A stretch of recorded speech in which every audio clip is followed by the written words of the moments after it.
दोस्तों, वक्फ बिल जब से लोकसभा राज्यसभा से पास हुआ है, उसके बाद पास होने के बाद राष्ट्रपति की मंजूरी मिली और कानून बन गया। देश के कई हिस्सों में इसे विरोध प्रदर्शन हो ही रहा है, लेकिन सबसे ज्यादा जो विरोध प्रदर्शन देखने को मिला वो पश्चिम बंगाल के मुर्शिदाबाद में। पश्चिम बंगाल के मुर्शिदाबाद में वक्फ के खिलाफ इतना बड़ा विरोध हुआ कि ये विरोध हिंसा में तब्दील हो गया और हिंसा थमने का नाम नहीं ले रही है। इस बीच में यहाँ 10 अप्रैल को वक्फ कानून के खिलाफ फिर से हिंसा की आग सुलगी और भड़क उठी। सरकारी बसों में आग लगा दी गई। पुलिस ने स्थिति को नियंत्रण करने के लिए आंसू गैस के गोले दागे और जो स्थिति थी कि नियंत्रण में बाद में कर लिया गया, लेकिन तब तक इतने कांड हो चुके थे। हिंसा प्रभावित जो इलाके बताए जाते हैं शमशेरगंज, उसमें बीएसएफ जवानों की भी तैनाती की गई और इससे पहले रघुनाथगंज के उमरपुर में 2 पुलिस वाहनों में आग लगा दी गई थी। अब भारतीय न्याय संहिता की जो धारा 163 है, इसको इस पूरे प्रदेश में लागू कर दी गई है। 163 वही है जो पहले आप आईपीसी की धारा 144 को बोलते थे, वही 163 है। लेकिन इसके बावजूद विरोध प्रदर्शन जारी रहा। इसमें 10 अप्रैल में क्या हुआ, राष्ट्रीय राजमार्ग संख्या 12 को बंद कर दिया गया, ट्रेन रोक दी गई और साजूर चौराहे पर एक सरकारी बस में आग लगा दी गई। वक्फ कानून के खिलाफ मुर्शिदाबाद में ये विरोध प्रदर्शन होता रहा और पिछले कुछ दिनों से ही मुर्शिदाबाद में ये विरोध चल रहा है और ये काफी हिंसक भी हो गया। राज्य के कई हिस्सों में अशांति की तस्वीरें आई। सूती और शमशेरगंज इलाके में हजारों लोग मार्च कर रहे थे। जब एक प्रदर्शनकारी ने साजूर चौराहे के पास राष्ट्रीय राजमार्ग 12 को रोकने की कोशिश की, तो पुलिस ने उन्हें रोक दिया।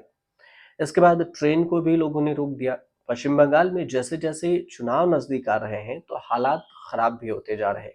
2026 में विधानसभा चुनाव है। अब वक्फ को हथियार बनाया जा रहा है।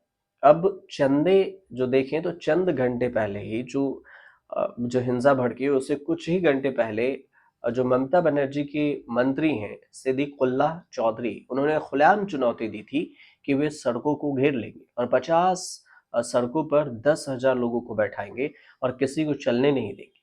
और नेता ऐसे ही भड़काऊ भाषण दे चुके हैं और भी नेता। अब मुर्शिदाबाद में ये कांड हो गया। कहीं मुर्शिदाबाद, सवाल ये भी उठा कि कहीं मुर्शिदाबाद दूसरा शाहीन बाग बनने की तो तैयारी नहीं कर रहा। शाहीन बाग, आपको याद होगा कि सीए और एनआरसी को लेकर जो विरोध हुए थे, उसमें शाहीन बाग कई दिनों तक बैन रहा और रोड पे लोग बैठे रहे जो मुस्लिम समुदाय के लोग हैं। मुर्शिदाबाद के जो सूती इलाके में वक्फ कानून के खिलाफ लोग धरने पर बैठे थे और इसी बीच कैदियों को लेकर जो आ रही एक गाड़ी थी, उस पर भीड़ ने पथराव कर दिया। पुलिसकर्मियों को निशाना बनाया गया। 10 से ज्यादा पुलिसकर्मी घायल हो गए। पूरे इलाके में तनाव की स्थिति बना दिया गया। बीजेपी ने इसे लेकर ममता बनर्जी सरकार को जिम्मेदार ठहराया। बीजेपी के प्रदेश अध्यक्ष हैं सुकांता मंजुमदार। उनका कहना हुआ कि बंगाल को अराजकता और आग में झोंका जा रहा है।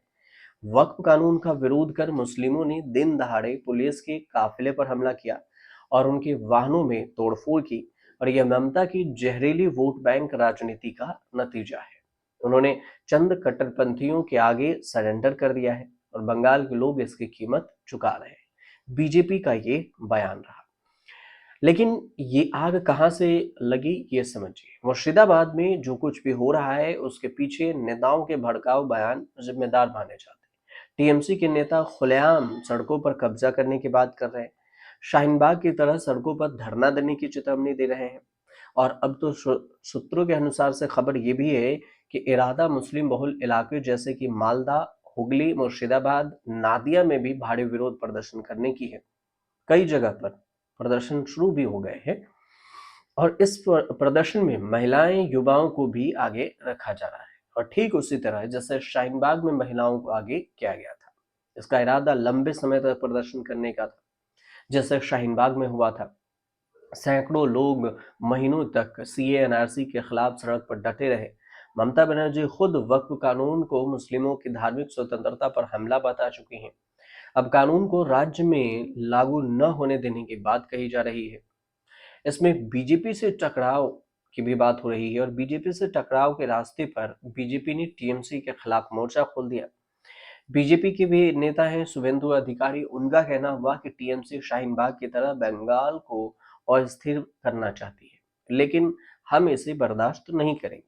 ममता बनर्जी जानबूझकर वक्फ बिल का विरोध कर रही हैं ताकि मुस्लिम वोट बैंक को साधा जा सके और हम भी उन्हें इलाकों में रैलियां और धार्मिक यात्राएं निकालेंगे। जो लोग देखा जाएगा, जो होगा देखा जाएगा। बीजेपी के इस रुख से ये भी साफ है कि दोनों पक्षों के बीच में टकराव की नौबत है।